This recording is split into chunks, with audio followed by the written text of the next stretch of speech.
Isn't it nerve-wracking going back to school after the long summer break, especially with the pressure of new classes and being surrounded by unfamiliar faces?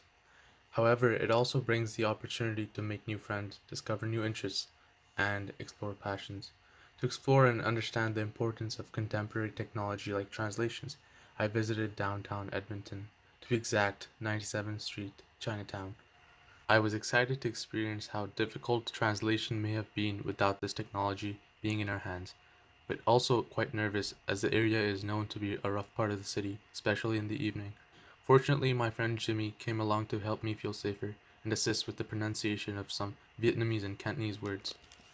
At first glance, I admired the beauty of Chinatown, but as we explored more, I noticed people were more observant of us, likely because I was recording.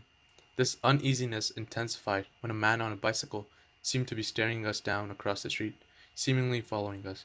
But thankfully, we got home safe. Throughout the trip, we found many anglicized Vietnamese words, but unfortunately, they provided English translations, which just shows the true importance of translation and how widespread it is. I tried reading a sign without looking at the English translation. The sign had Bao Xing written on it, but while reading, I accidentally looked at the translation.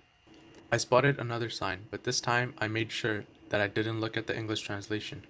The sign read Pho Hoang. I was familiar with pho as a Vietnamese noodle soup, therefore I tried to guess the meaning of Hoang. I initially expected it to be an ingredient in pho, like chicken or pork. My guess turned out to be wrong. During this step of the translation, I wasn't focused on getting the most accurate answer by analyzing all the different possibilities. Instead, I made a reasonable guess, knowing that I would be able to check and know later on. When translating the words, I was surprised to find that Pho Huang translated to Royal City, which seemed unrelated to the dish.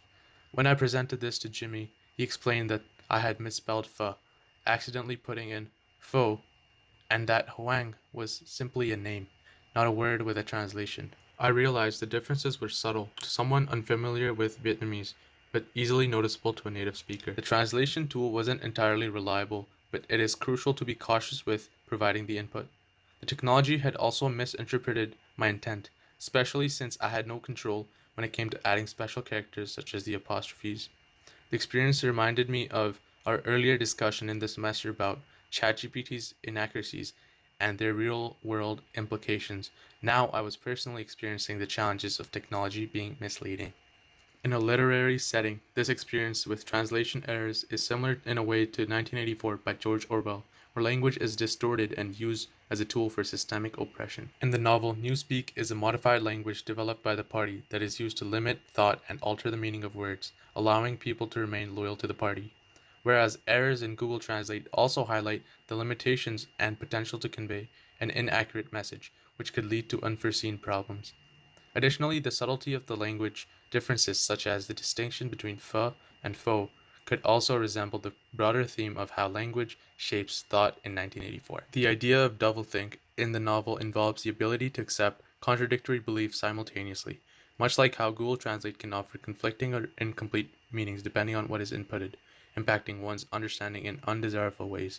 It is evident in George Orwell's 1984 how language manipulation enforces systemic oppression by limiting people's ability to think critically and question authority. In both Orwell's text and my experience, the manipulation of language and technology holds the power to obscure truth and reality, whether it's a simple translation or the mass surveillance in a fictional dystopian